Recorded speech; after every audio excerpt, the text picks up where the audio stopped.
코로나19 백신 추가 접종 간격 단축과 또 모더나 백신 접종 대상 변경에 대한 예방접종 전문위원회 권고문 발표가 먼저 있겠습니다.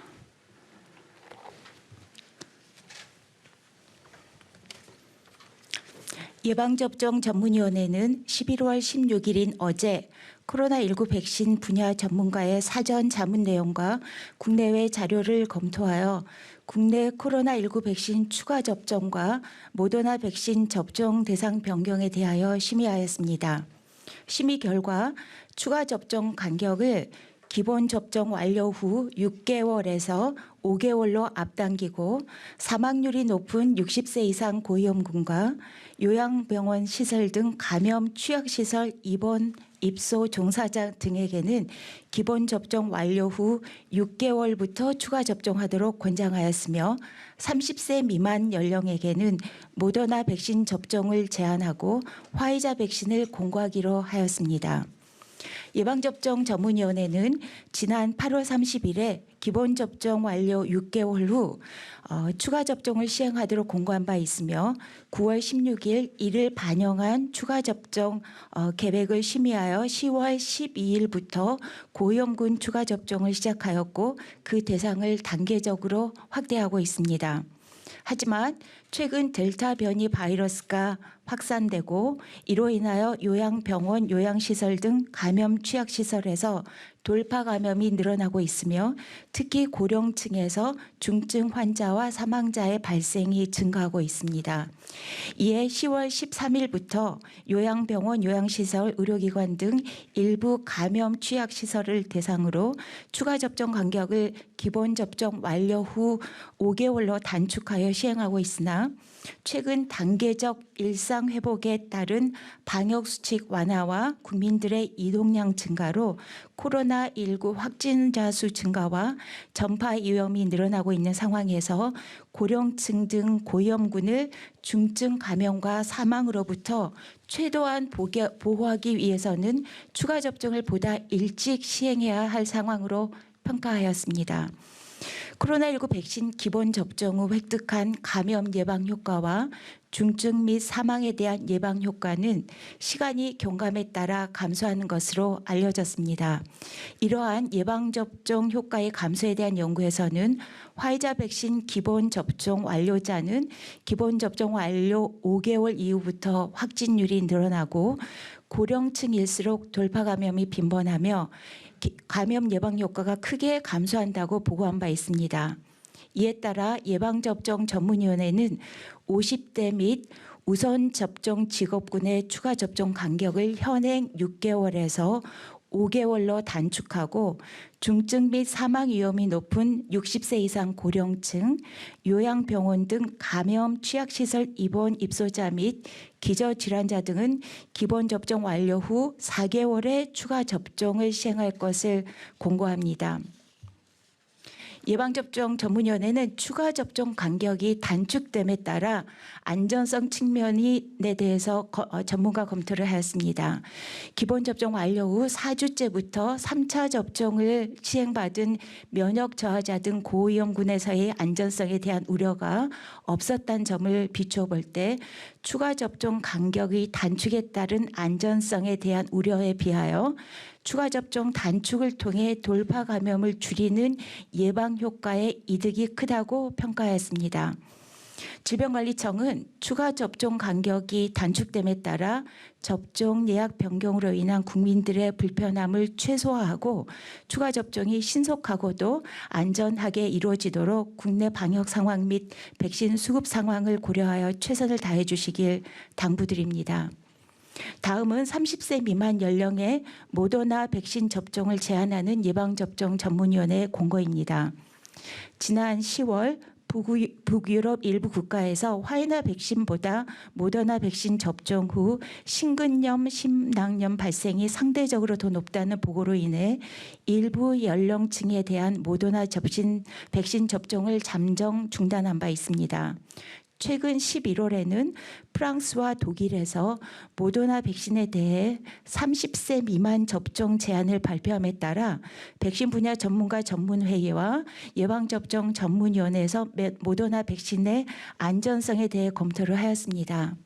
그 결과 우리나라는 외국과 달리 모더나와 화이자 백신 간의 심근염, 심낭염 발생률에 있어 큰 차이가 없었지만 독일, 프랑스에서 모더나 백신 접종 후 심근염, 심낭염의 위험이 화이자 백신에 비해 높게 나타나고 있다는 점과 국내 백신 수급 상황을 고려하여 좀 더 안전한 접종을 위한 선제적인 조치로 모더나 백신의 접종 연령을 일부 제한하기로 결정하였습니다. 이에 따라 30세 미만 연령층은 1, 2차 기본 접종은 화이자 백신으로 접종할 것을 공고하며 모더나 백신으로 이미 1차 접종을 받은 경우에는 2차 접종을 화이자 백신으로 접종하시도록 공고합니다. 한편 18세 이상 연령에서의 추가 접종은 모더나 백신으로 접종할 수 있습니다. 이는 모더나 백신의 추가 접종 mRNA 양이 기본 접종의 절반으로 화이자 백신과 비슷하고 추가 접종에서 심근염, 심낭염 위험이 증가한다는 근거가 없다는 점을 고려하였습니다.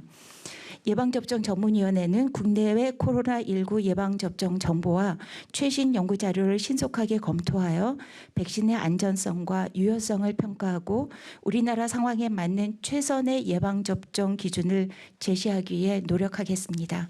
감사합니다. 네, 그럼 이어서 질병청장의 브리핑이 있겠습니다.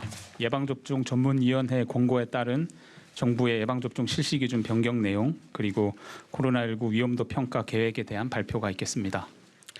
네, 안녕하십니까. 질병관리청장 정은경입니다. 11월 17일 정례 브리핑을 시작하겠습니다. 오늘은 추가 접종 간격 단축과 30세 미만 모더나 접종 제한 사항과 또 코로나19 위험도 평가 방안에 대해 말씀을 드리겠습니다. 먼저 추가 접종 간격 단축에 대해서 설명을 드리겠습니다.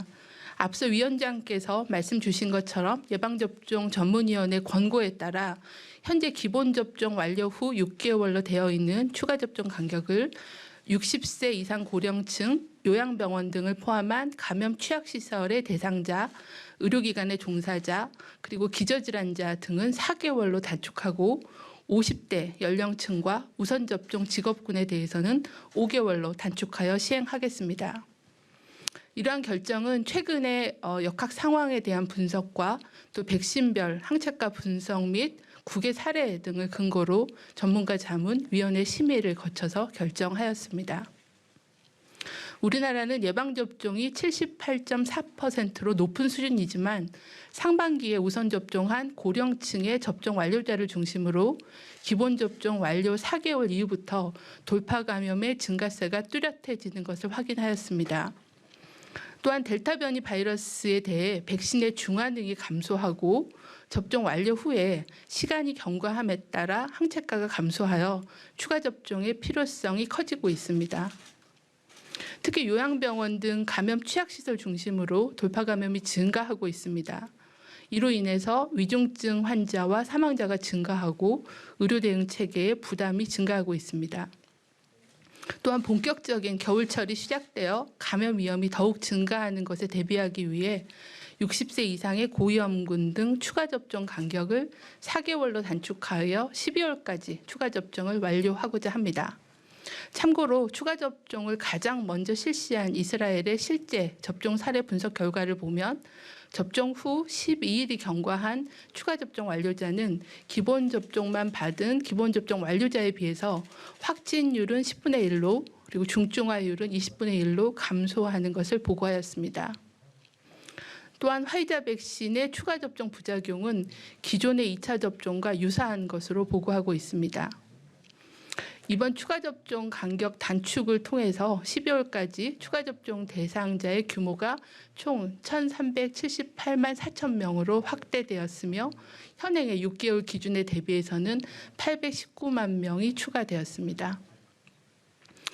요양병원 그리고 의료기관 등 자체적으로 접종을 시행하는 기관은 오늘부터 바로 4개월의 단축 기간을 적용하여 접종을 실시할 계획이며 보건소의 방문 접종 팀 등의 방문 접종이 필요한 감염 취약 시설은 일정을 조정하여 접종을 신속하게 진행하도록 하겠습니다. 사전 예약을 통해서 개별 접종을 하시는 분들은 저희가 접종이 가능한 이 시기에 2주 전부터 안내를 드릴 예정이며 사전 예약 누리집을 통해 예약이 가능한 상황입니다. 또한 신속한 접종을 원하시는 분들은 11월 22일부터 잔여 백신을 이용해서 추가 접종을 받으실 수 있습니다. 다음은 30세 미만의 연령층 기본 접종 백신에 대해서 설명을 드리겠습니다. 위원장님께서 설명을 주신 것처럼 최근에 독일, 프랑스 등 일부 유럽 국가에서 모더나 백신의 심근염, 심낭염 발생 확률이 화이자보다 높아 30세 미만 연령에는 모더나 백신 접종을 제한한 바가 있습니다. 국내 사례 분석 등을 통해 위원회 심의한 결과 현재 우리나라는 다른 국가들처럼 모더나와 화이자 백신 간의 심근염, 심낭염, 신고율 그리고 진단율에 큰 차이를 보이고 있지는 않지만 안전을 위한 선제적인 조치로서 30세 미만은 기본 접종을 모더나 대신 화이자 백신으로 시행하도록 하겠습니다. 이에 따라 30세 미만 연령층에 대해서는 기본 접종을 화이자 백신으로 변경하여 시행하고 모더나 백신으로 1차 접종을 받으신 분들에 대해서는 2차 접종은 화이자 백신으로 접종을 시행하고 대상자들께는 문자 등을 통해서 안내해 드리도록 하겠습니다. 단 모더나 백신 추가 접종은 기본 접종의 절반 용량만을 사용하므로 18세 이상에서 추가 접종에는 사용이 가능합니다. 다음으로는 아스트라제네카 백신 접종 종료에 관해서 말씀을 드리겠습니다. 아스트라제네카 백신 수급 상황을 고려해서 1차 접종은 11월 말, 2차 접종은 12월 말에 종료를 할 계획입니다. 아스트라제네카 백신으로 2차 접종이 예약되어 있는 분들은 금년 중에는 일정에 따라 접종하며 화이자 백신으로 교차 접종도 가능합니다. 다만 내년부터는 아스트라제네카 2차 접종은 연령에 관계없이 화이자 백신으로 시행하도록 하겠습니다. 이 점 양해를 부탁드립니다. 아스트라제네카 백신은 국내에서 처음 생산된 코로나19 백신으로 고위험군, 또 보건의료인, 또 사회 필수 인력 접종으로 중증과 사망을 예방하고 의료 방역 등 사회 필수 기능을 유지하는 데 큰 역할을 해왔습니다. 그동안 아스트라제네카 백신을 원활하게 공급해준 아스트라제네카사와 또 백신 생산과 유통을 담당한 SK바이오사이언스 관계자분들께 깊이 감사드립니다. 다음은 코로나19 위험도 평가 계획에 대해서 말씀을 드리겠습니다. 코로나19 위험도 평가는 의료 방역 대응 상황, 확진자 발생 현황, 그리고 예방접종 현황 등 3개 영역에서 17개의 지표를 중심으로 모니터링을 실시하겠습니다. 특히 중환자실 병상 가동률, 그리고 주간 신규 위중증 확진자 수 등 5개의 핵심 지표와 그 외의 다양한 일반 지표를 종합적으로 평가하고 일상회복지원위원회의 방역의료분과위원회 전문가 자문을 거쳐서 평가를 하게 됩니다. 코로나19 확산에 대한 위험도 평가는 주간 평가 그리고 단계 평가를 시행하며 평가 결과는 위험도 수준 그리고 위험 요인 그리고 필요한 조치 사항 등을 분석해서 매주 중대본에 보고하고 브리핑을 통해서 안내해 드리도록 하겠습니다. 또한 수도권과 비수도권 간의 격차가 있기 때문에 이러한 격차를 고려해서 전국 단위의 평가 그리고 수도권 그리고 비수도권의 위험도를 구분하여 평가할 예정입니다. 이러한 정례적인 주간 또는 단계 평가와는 별개로 중환자실 병상 가동률이 75% 이상 등 위험도가 높은 상황에서는 긴급 평가를 실시하여 종합 위험도, 주요 위험 요인, 그리고 조치 사항 등을 즉시 논의하여 신속히 대응할 예정입니다. 이러한 위험도 평가 결과에 따라 일상회복 단계를 이행할 것인지 또 비상계획을 시행할 것인지 등의 조치 사항에 대해서는 일상회복지원위원회의 자문을 거쳐서 중대본이 결정하게 됩니다. 다음은 11월 2주차 주간 평가 결과를 간략하게 설명드리겠습니다. 핵심 지표인 중환자실 병상 가동률은 지난주에는 주간 평균 56%였습니다. 하지만 수도권에서는 70%에 근접한 수준으로 급격히 증가하고 있으며 감염병 전담병원, 생활치료센터 가동도 지속 증가 추세로 수도권의 악화 양상이 두드러지고 있습니다. 발생 지표 역시 위중증 환자 증가세가 뚜렷하고 수도권 발생률이 비수도권의 3배 이상 차이가 나는 등 수도권의 발생률이 지속 증가하고 있습니다. 예방접종률은 지속 증가하고 있지만 60세 이상 고위험군에서의 추가 접종률은 19.6%로 낮은 상황입니다. 전반적으로 60세 이상 확진자 비율이 급격히 증가하면서 위중증 환자가 급증하고 있는 양상으로 수도권에서의 의료 체계 부담이 가중되고 있어 60세 이상 및 고위험군에서의 추가 접종이 가장 중요하다고 평가하였습니다. 단계적 일상회복 시행 이후에 60세 이상 고령층의 위중증 사망이 요양병원 등 고위험시설을 중심으로 급격하게 증가하고 있습니다. 어르신들의 건강과 생명을 보호하고 단계적 일상 회복의 안전한 유행을 위해서는 신속한 추가 접종과 기본 방역수칙 준수가 중요합니다. 특히 요양병원, 요양시설 등 감염 취약시설에서의 입소자와 종사자께서는 4개월로 단축된 일정에 따라서 추가 접종을 꼭 받아주시기를 간곡히 당부드립니다. 이상입니다.